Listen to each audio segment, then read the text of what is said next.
A mensagem dessa noite, abrindo as nossas Bíblias no Evangelho segundo Mateus, capítulo 24.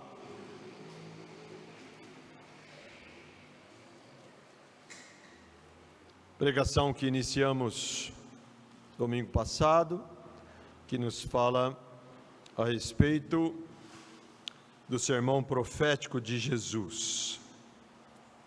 Vamos ler mais uma vez, do verso 3, dessa vez, até o verso 14. Domingo passado nós fizemos uma introdução e hoje nós adentraremos aos textos. O Evangelho segundo Mateus, capítulo 24, do verso 3 até o verso 14. Acompanhe sua Bíblia, a leitura da Palavra de Deus.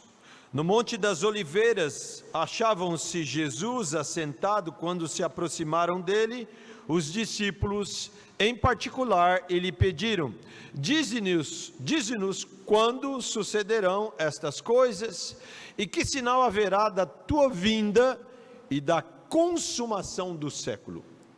E ele lhes respondeu: vede que ninguém vos engane, porque virão muitos em meu nome, dizendo: eu sou o Cristo, e enganarão a muitos. E certamente ouvireis falar de guerras e rumores de guerras. Vede que não vos assusteis, porque é necessário assim acontecer, mas ainda não é o fim. Porquanto se levantará nação contra nação, reino contra reino, e haverá fomes e terremotos em vários lugares. Porém, tudo isso é o princípio das dores. Então sereis atribulados e vos matarão. Sereis odiados de todas as nações por causa do meu nome. Nesse tempo muitos hão de se escandalizar, trair e odiar uns aos outros. Levantar-se-ão muitos falsos profetas e enganarão a muitos.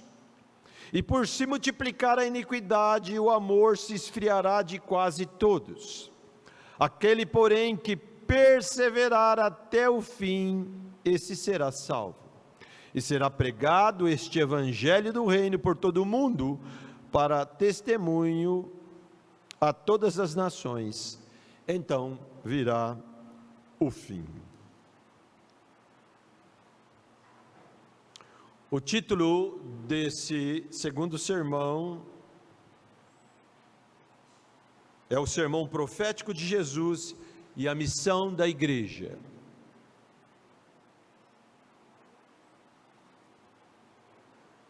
O nosso sermão passado nós começamos a aprender sobre esse intrigante, poderoso sermão profético, apocalíptico de Jesus Cristo.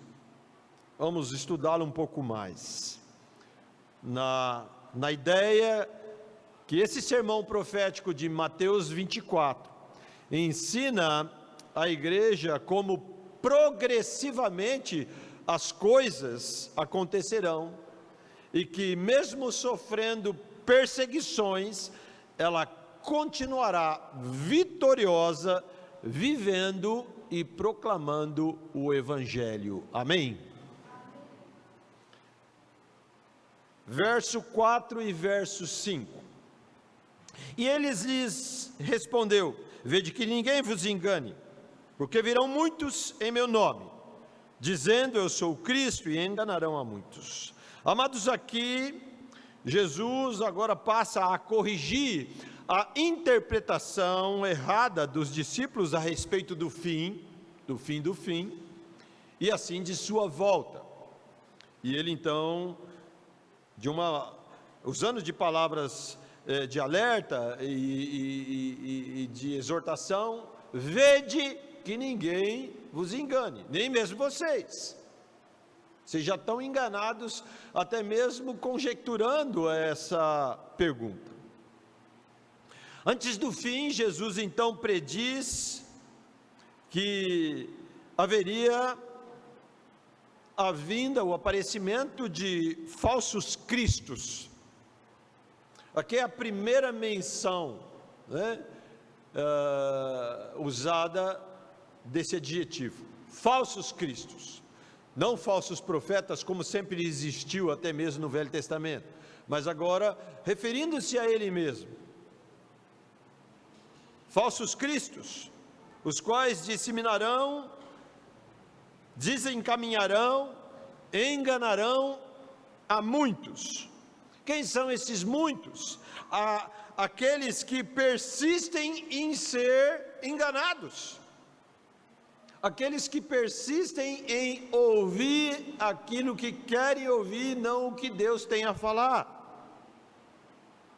Aqueles que jamais se mostram como o verdadeiro rebanho de Cristo. João, na sua primeira epístola, no capítulo 2, verso 19, vai deixar isso claro. Ele diz assim: eles saíram do nosso meio, entretanto não eram dos nossos, porque se tivessem sido dos nossos, teriam permanecido conosco. Todavia eles se foram para que ficasse manifesto que nenhum deles é dos nossos. Paulo também, na sua primeira epístola aos Coríntios, lá no capítulo 11, verso 19, ele vai dizer assim: porque até mesmo importa que haja partidos entre vós, para que também os aprovados se tornem conhecidos em vosso meio. Da mesma forma que sempre existiu falsos profetas, agora passaria a existir falsos cristos, mas também dessa mesma forma sempre existiu os falsos cristãos, falsos filhos de Deus, também continuaria existindo, porque um depende do outro. Não faz sentido passar a existir, surgir falsos cristos, falsos profetas, se não tem os falsos ouvintes. Amados, e assim sempre houve falsos profetas, enganadores, e as suas vítimas, que não são bem vítimas, como vimos aqui, são falsos cristãos, que se opõem às leis de Deus. Sobre essa questão, Jesus estava falando: olha, ela vai crescer, com um natural resultado dentro da igreja, dentro do círculo familiar, haveria esfriamento e amor uns pelos outros. Jesus estava dizendo isso e iria afirmar isso mais adiante no verso 12 que lemos. E por se multiplicar a iniquidade, o amor se esfriaria de quase todos. É certo, amados, que aqui não existe uma desculpa, porque o mundo caminha como caminha, nós vamos também caminhar. O mundo cada vez mais desrespeita a palavra de Deus, nós também vamos fazer o mesmo. Nada disso, mas sirva aqui como alerta de que quando essas coisas começarem a aumentar, elas sempre existiram, mas quando elas começarem a aumentar, nós devemos entender que essas palavras proféticas de Jesus estão se cumprindo, e desde quando ele falou, desde quando, como vimos no sermão passado, da destruição de Jerusalém. Falsos profetas, assim, estavam presentes quando da destruição, da queda de Jerusalém. Flávio Josefo, historiador romano, ele vai relatar nos seus escritos que depois que Jesus morreu, ressuscitou, logo 2 décadas depois surgiram falsos cristos querendo se beneficiar da figura poderosa do Senhor, e nessa expectativa enganou a muitos. Olha, já voltou. Muitas das epístolas de Paulo, de João, de Pedro, vêm corrigir, vêm exortar, vêm alertar sobre essas questões. Os discípulos não devem deixar-se enganar, então, por esses, né? Não vos engane com esse pensamento, e nem vos engane que antes do fim vai surgir esses falsos cristos, falsos profetas, né? Os quais sempre existiram e jamais desapareceram da terra. Falso profeta sempre existiu e jamais desaparecerá, até que o Senhor venha a sua segunda vinda, e assim haverá a consumação dos séculos. Isso aqui mostra nitidamente que o aparecimento e a obra desses vai continuar existindo, vai continuar acontecendo. Isso também é uma verdade com respeito às guerras e rumores de guerras. Verso 6 vai nos falar isso, né? Ouvireis falar de guerras e rumores de guerras. Vede que não vos assustei, porque é necessário assim acontecer, mas ainda não é o fim. Amados, quando Jesus falou essas palavras, o Império Romano, ele estava desfrutando até que de um período meio que longo de paz e prosperidade. Talvez umas 4 décadas. Não havia muitas revoltas ou guerras ou outros impérios tentando assim tomar suas terras, seus domínios. Mas isso logo começaria a acontecer. Era um grande império, um grande reino. E assim várias guerras estavam ali na iminência de acontecer antes da destruição do templo. Então pense aí, quando Jesus aqui profetizou, 70 anos depois o templo foi destruído. Nesse tempo de 70 anos começaram a surgir várias guerras, rumores de guerras, até mesmo contra os próprios judeus que estavam tentando se rebelar contra o império. Lembra lá que no sermão passado nós contamos a história? O sítio a Jerusalém durou 2 anos e meio, começou em 67 e foi acabar em 70. Então, guerras e rumores de guerras não cessaram também com a queda de Jerusalém. Continuaram existindo, cumprindo a palavra profética do Senhor Jesus Cristo. Ao longo dos séculos, essa profecia, ela se cumpre e cada vez mais se avoluma. Pensem nisso. Você que talvez acompanhe jornal, né? Você está na terra, né? E vê tantas guerras que sempre surgem, ou lá ou cá, promovidas, patrocinadas por países que, num certo sentido, nem em guerra estão, mas sempre elas existiram. Nação se levantará contra nação e reino contra reino, verso 7. Um escritor, ele contou 300 guerras na Europa durante os últimos 300 anos. Uma por ano. Essas guerras estão crescendo em intensidade. O mundo se prepara para a guerra. Nenhuma das nações poderosas atuais deixaram de investir em armamento bélico. É que muitas vezes não nos interessa, não é mesmo para a gente ficar neurótico com isso, mas as coisas estão acontecendo, muitas vezes sem a gente ver. E eu não falo de guerras internas, guerras civis de alguns países que sofrem por ditadores, que não deixa de ser um tipo de guerra, de sofrimento, mas guerras mesmo onde parece que é aquela questão de sempre estarem preparados para uma iminente guerra, aquela aflição que sempre o mundo viveu, de que um louquinho ou um loucão possa startar, apertar um botão, fazer algo impróprio, para que comece uma guerra. As nações estão armadas até os dentes.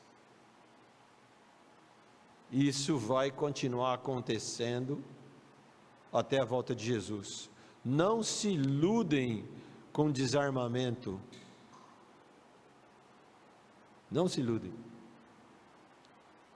Ou com uma organização única e central que vai fazer acontecer desarmamento. Balela. Porque é profecia do Senhor, nação contra nação. Pensemos aí nas duas grandes guerras mundiais, algo mais próximo de nós, né?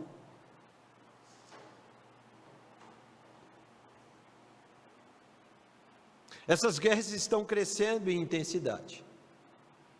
É perfeitamente claro que quando algumas guerras, em particular algumas guerras que têm aí talvez uma expectativa de startar algo maior, elas são usadas como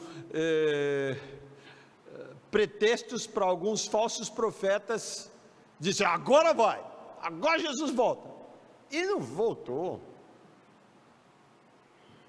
Estou dizendo que eu não desejo isso, que ele volte, mas está tudo se cumprindo, né? Daí não podemos fixar datas e nem especular além do que o Senhor Jesus já nos relatou. Jesus também fala de fomes e terremotos em vários lugares. O verso 7, na sua segunda parte. Isso também aconteceu e foi relatado antes mesmo da destruição de Jerusalém. Vimos aqui parte, né? Horrível ali no próprio sítio de Jerusalém. O sítio é você cercar uma cidade ou uma nação e não deixar ela ter entrada de água, comida, nem saída. É a mesma coisa que fechar a despensa, vai acabar morrendo de fome. Mas isso aconteceu também em uma escala maior em outros lugares, não só em Jerusalém. E depois disso tem acontecido fomes e terremotos em vários lugares. Terremotos são registrados então antes e depois da queda de Jerusalém. Eles, como essas outras palavras proféticas, são uma prefiguração, uma apresentação daquilo que numa escala muito maior vai acontecer e com mais intensidade. Isso vai ocorrer então na esfera do fim, mas tem acontecido. Nem só terremoto poderia dar a alguém aí o direito também de mais uma vez fazer predição a respeito ou da data da queda de Jerusalém ou da volta do Senhor Jesus. Olha que terremoto gigantesco, agora ele volta. Vai cair um meteoro na terra, agora ele volta. Esses filmes, né? Isso tudo tem acontecido. Tudo tem acontecido.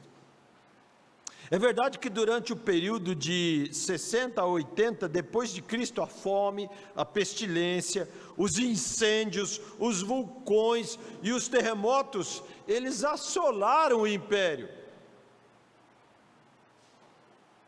Historiadores relatam que o Vesúvio, ele irrompeu violentamente no verão de 79, 9 anos depois da queda de Jerusalém, destruindo a famosa cidade de Pompeia, né? Tem até um livro, um filme disso, e destruiu Pompeia e seus arredores. Mas essas catástrofes não se limitaram à década que precedeu a queda de Jerusalém no ano 70. Além disso, ao longo dos séculos tinha havido violentos terremotos por toda a terra. Historiadores e filósofos antigos, tais como Tucídides, Aristóteles, Estrabo, Sêneca, Lívio e Plínio, descrevem esses fenômenos de terremoto, fenômenos sísmicos, semelhantes também nos seus dias. Certo autor enumerou não menos que 700 terremotos dessa natureza, grandes ou pequenos, ocorridos no século passado, século XIX. Foi ontem. E aí então nós temos uma soma, um conjunto de acontecimentos apocalípticos, profetizados por Jesus antes de acontecer, e que continuam acontecendo. Falsos cristos, falsos profetas, guerras, rumores de guerras, terremotos, fomes, tudo isso acontecendo ao longo da história da igreja, ao longo dos séculos, e também com isso, perseguição, apostasia. Jesus vem falar-nos sobre isso nos versos 9, 10, 12, 13, texto que lemos. E sereis odiados por todas as nações por causa do meu nome. Ou seja, por causa de sua e minha relação com Jesus, nós seremos odiados. E aí você tem todas as imaginações do que o ódio pode levar alguém a realizar ações contra outro.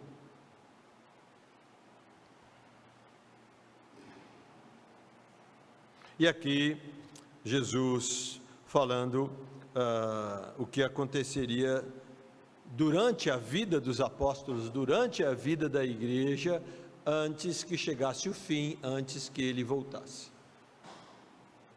Eu creio que nós não precisamos aqui relembrar sobre a igreja perseguida, e quase todo domingo falamos, né? Pelo menos todos os dias oramos à noite, antes de dormir por ela.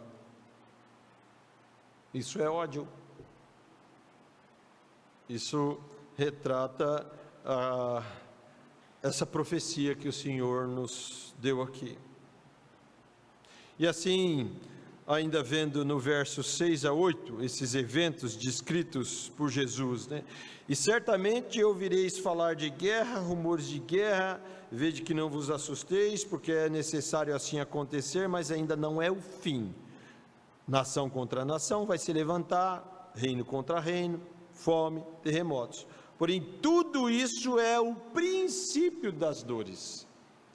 Ainda não é a dor final. E verso 9, então sereis atribulados e vos matarão, sereis odiados de todas as nações, por causa do meu nome. Jesus aqui estava dizendo, todas essas coisas marcam o começo, não marcam o fim. Ou, como fica, mesmo que complicado dizer, né? É o começo do fim, não é o fim. Aí você pode perguntar, pastor, que parte desse começo do fim nós estamos? Pensa que é sempre o fim, na iminente volta do Senhor, porque todas essas coisas estão se cumprindo e de forma cabal, vinda daquele que não pode mentir, o Senhor. É evidente que esses eventos aqui, eles eles contêm aqui alguns significados. Pense assim aqui comigo, são degraus que conduzem ao alvo final. E aí eu penso na graça e misericórdia de Deus em nos mostrar isso com tão clareza e tão abundância, porque nunca parou de acontecer. Pensa bem, você que gosta de história, pense nisso. Degraus que conduzem ao alvo final, e assim prefigura o plano eterno de Deus que está sendo cabalmente cumprido. Como dissemos, Ele é aquele que não pode mentir. Jesus não falou isso para amedrontar, Ele falou isso para prevenir. Jesus não falou isso para botar terror, Ele falou para encorajar. Jesus não falou isso para dar desânimo, mas para ter esperança. Ele disse: no mundo tereis aflições, mas tem de bom ânimo, eu venci o mundo. Mas ele prossegue no verso 13: aquele porém que perseverar até o fim, esse será salvo. Falamos aí do tema do ano para a igreja, né? Com toda a perseverança. Apocalipse 14, 12. Aqui está a perseverança dos santos, os que guardam os mandamentos de Deus e a fé em Jesus Cristo. Apocalipse 14, 12. Amados, muitas vezes nós temos expectativas de bonança, de paz, de conforto, de sossego. E essas expectativas não são todas pecaminosas. Devemos ter, e podemos e temos, em tempos talvez pequenos ou mais longos, até temos, não é verdade? Compare a sua vida com um irmão norte-coreano, 30 anos no cativeiro. Sua vida é um mar de rosas, a minha também. Mas nós temos essas expectativas, né, de bonança, de vida tranquila, de paz, de conforto, que com Deus será mais fácil isso acontecer. Essa é a pegada, essa é a mensagem de muitos falsos profetas, que enchem muitas igrejas, ou não é? Pensemos, desde que o homem pecou, essa expectativa, ela se frustra para todos na terra, sejam ricos ou pobres, poderosos ou humildes, cristãos ou não cristãos. Pensar numa expectativa de constante bonança, céu, é utopia. Não pensa só na sua vida, não. Pensa quantos que não conhecem Deus, que não conhecem Jesus, não o servem. Tem vidas desgraçadas, sofredoras.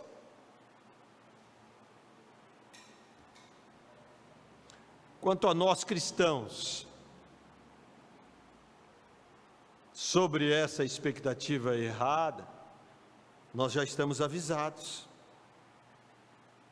Pois não só nos odiarão e rejeitarão, assim como fizeram com o nosso Senhor.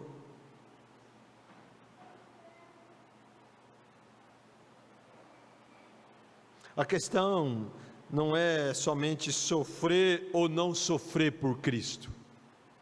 Vou falar de novo. A questão não é só sofrer ou não sofrer por Cristo, mas sim perseverar nele e por ele. Amém? Ou seja, aquele que, a despeito de todas essas perturbações, perseguições, sofrimentos, permanece leal a Cristo, obediente a Cristo, amando a Cristo, a sua igreja, esse entrará na glória. Esse é o cidadão do reino. Para ele, o período de perseguição e tribulação, se ainda não aconteceu de uma forma mais severa, vai acontecer, se Jesus não voltar. Jesus pode voltar, e nenhum daqueles que sofreram algum tipo de perseguição mais severa vai passar por isso. Então, para esse, o período de perseguição e tribulação vai acontecer. Se não acontecer, é lucro, com pouco ou menos intensidade, mas vai acontecer. Todos quantos querem viver piedosamente em Cristo Jesus serão perseguidos. 2 Timóteo, capítulo 3, verso 12, está lá escrito. O que temos a fazer é confiar e ter paz nele, pois nele somos mais do que vencedores. É o que já falamos do verso de João, capítulo 16, verso 33. Estas coisas vos tenho dito, para que tenhais paz em mim. Nós temos que ter paz em Deus.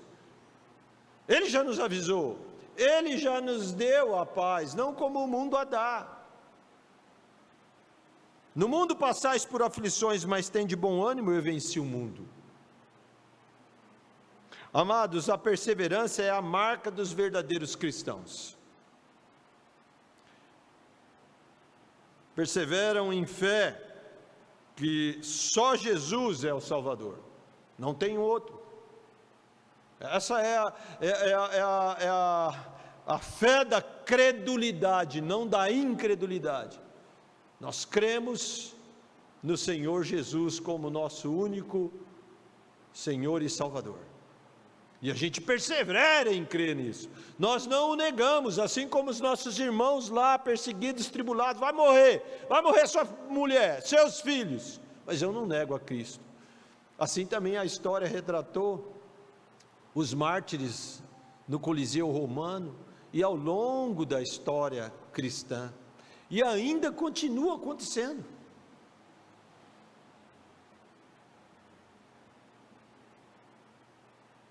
Perseveram em amá-lo e amar a sua igreja, perseveram em santidade, imitando o seu Senhor, Ele é santo. Perseveram em obediência, perseveram na doutrina, no ensino das Escrituras, assim como está registrado em Atos, perseveravam na doutrina dos apóstolos todos os dias. Perseveram no testemunho e proclamação do Evangelho, perseveram mesmo diante das tribulações e perseguições, perseveram na paz e alegria do Espírito Santo, que os conduzem mais e mais para Cristo, e assim perseveram na bendita esperança de sua volta. Maranata, vem Jesus. Porque se você não perseverar nisso, você não está entendendo esse sermão.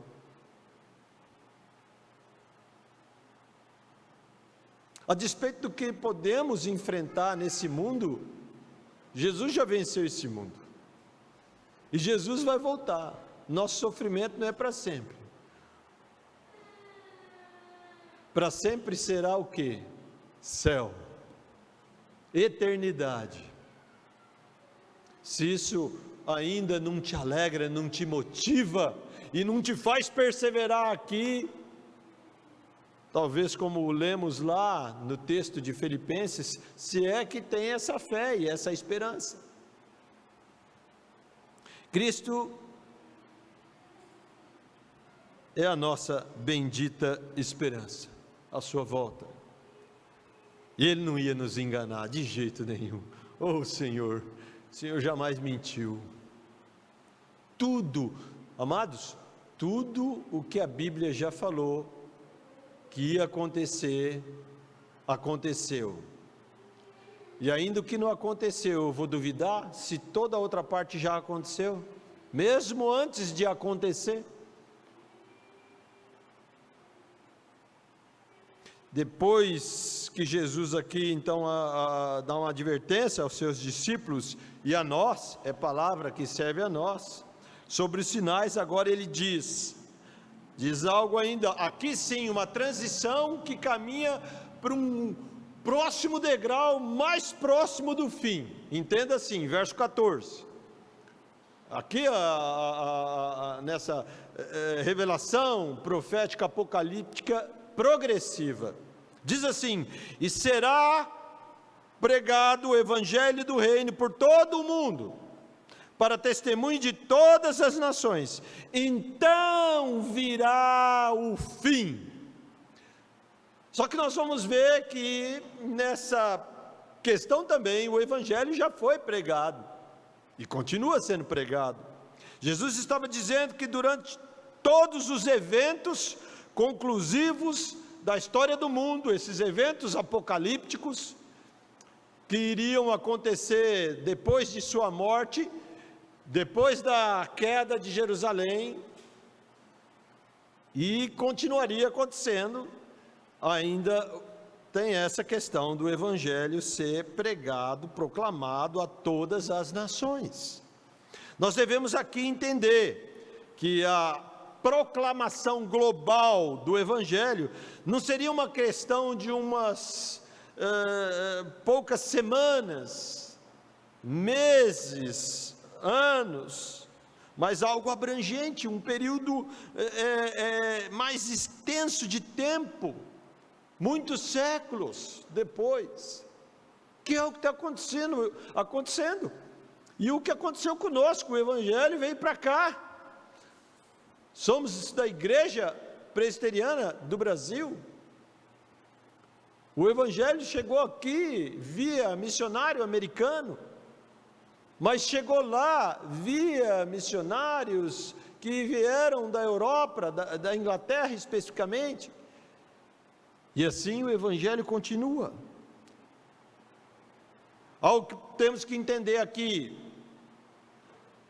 nesse alerta de Jesus: vê que ninguém vos engane. Não há aqui nenhuma promessa de que cada pessoa receberá a oportunidade de ser salva. Não está dizendo isso. Jesus está falando das nações do mundo. Ele está dizendo que cada uma dessas nações, de um modo ou de outro, durante um curso, um período da história, vai ouvir do evangelho. Esse evangelho será um testemunho.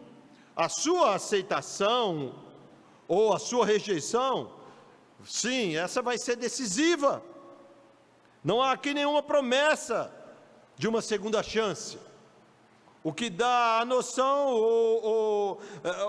o que cada nação ou pessoa faça com a presente proclamação do evangelho, isso sim vai ser um resultado final. Mas ele continuará sendo pregado. Em geral, o evangelho tem sido disseminado desde o nascer do sol até o pôr do sol. Já parou para pensar nisso? Não é só para você. Isso está acontecendo em toda a terra, em toda a história. Certo escritor, ele estima que ao final do período apostólico, no final do período apostólico, o número total de discípulos cristãos já alcançava 500 mil. E o final do período apostólico é quase 30 anos depois. Durante o período seguinte, ano 100 até o ano 303, onde aconteceu a morte de João, e o governo de Constantino, que teve uma visão lá que na batalha, que aconteceu na Ponte Milvio, ele falou que ele recebeu uma visão de um anjo, que se ele fosse com o sinal da cruz, ele venceria. Isso é história, não é Bíblia. Depois o Império Romano passou a ser cristão, depois de matar quase que 400 anos, nem tanto, 2 séculos pelo menos, disseminar com os cristãos, eles passaram a ser, mas aí já era o fim. Então desde esse tempo o evangelho continuou a adentrar no mundo. O mundo qual? O mundo então conhecido. E isso a despeito de perseguições, de tribulações. Assim, de Constantino até Carlos Magno, história, ano 313 a 800, as boas novas de salvação, elas são levadas aos países da Europa Ocidental, através de vários heróis cristãos, que muitos deles nós não temos nem registro. E aí vem o período seguinte, da Idade Média, Carlos Magno até Lutero, 800 a 1517, onde na Europa já existia a configuração de alguns países como Noruega, Islândia, e Groenlândia, todos são evangelizados. Os eslavos orientais se convertem em massa ao cristianismo. As cruzadas, expedições que foram criadas para combater o Islã, tinha também no seu objetivo proclamar o Evangelho, levar a cruz. Não era só vingança ao maometismo. Durante também o período de 1517 a 1792, surgem muitas sociedades missionárias, e o Evangelho é levado mais para o leste, e ali toda a costa do que dá o banho do Mar do Pacífico também, o Evangelho invade. Em 1792, William Carey, famoso missionário, durante uma conferência de ministros, ele propôs a discussão do tema: o dever dos cristãos de intentar a difusão do Evangelho entre as nações pagãs. E aí, em 31 de maio desse mesmo ano, Carey, esse missionário, ele prega o seu famoso sermão missionário, baseado em Isaías 54, 2, 3. E depois, como resultado, o entusiasmo, muitos missionários são enviados a países distantes, atingindo a Índia, a Ásia Sul-Oriental, a China, o Japão, a Coreia e outras nações que receberam o Evangelho.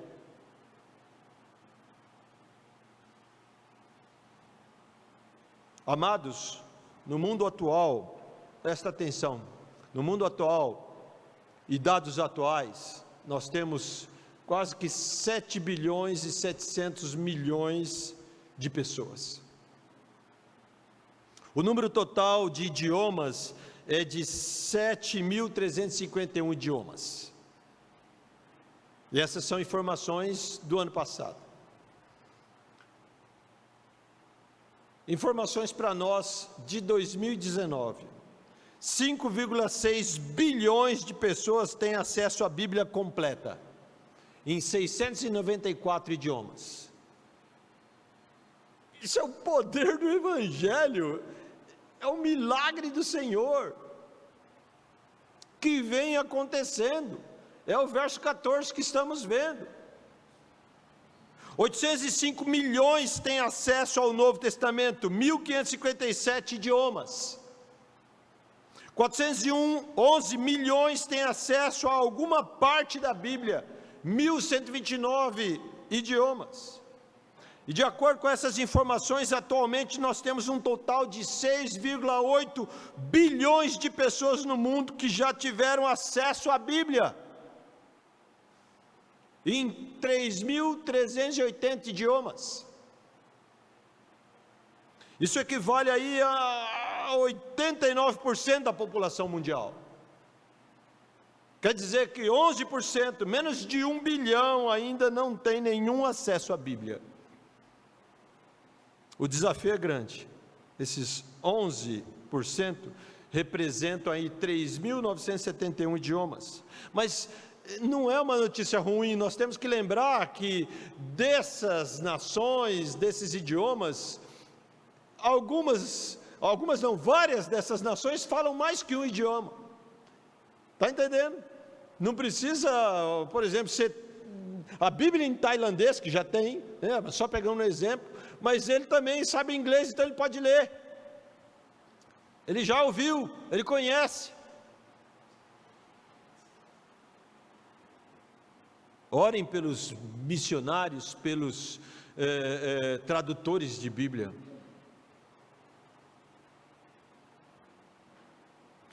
Mas como o Evangelho é pregado? A evangelização, ela não é feita somente de forma presencial hoje em dia, e faz tempo. É através de missionários, sim, presencial, mas através também de rádios, TVs, internets, mais diversos recursos tecnológicos que existem hoje, através de redes sociais, podcasts, Bíblia online, microcartões de memória, celular, ou até uma página da Bíblia, que passa de bolso em bolso, clandestinamente, como acontece na Coreia do Norte, e em locais onde o cristianismo é considerado um crime. Amados, isso não significa que o mundo vai melhorar mais e mais. Não se iluda, senão é contrassenso que o Senhor disse, né? Eu digo isso porque tem uma igreja, ou falsos profetas, triunfalistas, que falam, Jesus vai dominar tudo, né? Aquela cidade é de Jesus, não é. Num sentido, tudo é dele, porque ele é o rei da glória, ele é o Senhor Criador, mas não significa que ali vai ser tudo convertido. Até Nínive, que toda se, entre aspas, converteu, depois de 30 anos foi dizimada, destruída.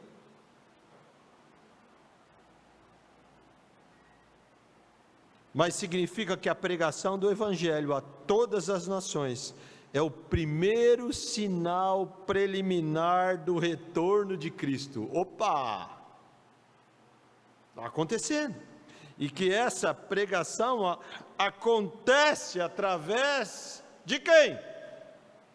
Dos seus súditos, dos membros do seu reino. Em outras palavras, da igreja.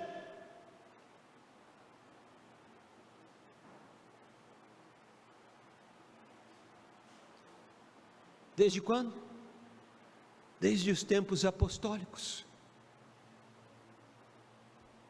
Hebreus fala que nós temos uma nuvem de testemunhas para nos encorajar na fé, para nos animar, para nos mostrar como o poder do Evangelho tem sido disseminado no mundo e atingido seus eleitos. Que os ensinos do Senhor Jesus, corrigindo aqui os seus discípulos sobre os sinais proféticos, apocalípticos, que em parte já se cumpriram, amados, já se cumpriram e continuam se cumprindo ao longo dos séculos, sejam para o nosso encorajamento, amém? Motivando-nos mais e mais a perseverarmos firmes na fé, no amor, na obediência, no testemunho cristão, até que Ele volte, amém? Nos resta dizer: Maranata, Maranata, vem Senhor Jesus. Vamos orar.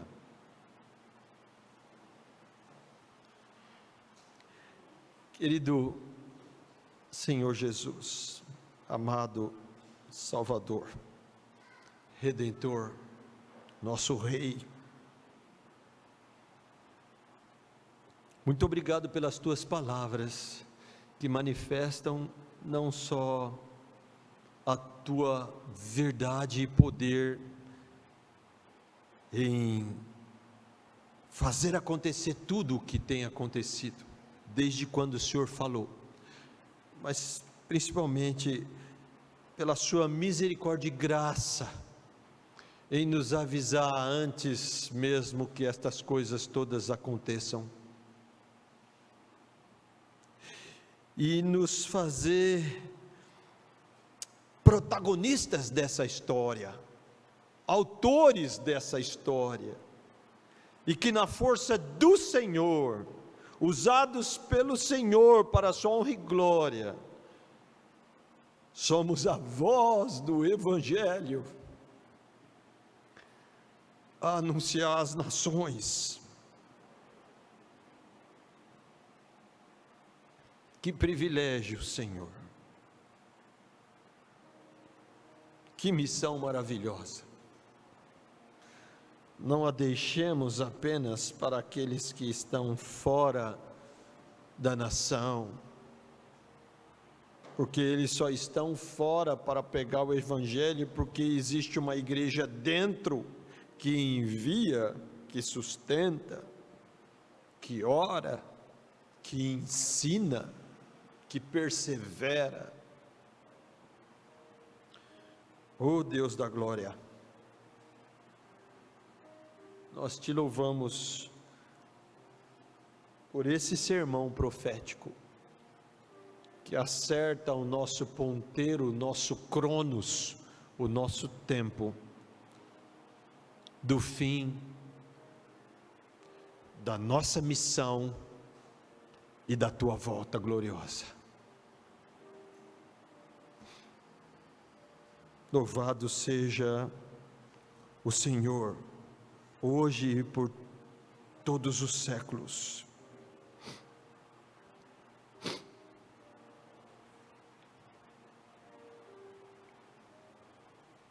Que esse sermão que estamos começando a estudar nos ensine como progressivamente o teu poder e glória faz as coisas acontecerem, e que em mesmo aparente desvantagem, perseguição, tribulação, nós, a tua igreja, continua vitoriosamente vivendo e proclamando o Evangelho para a honra e glória do Senhor.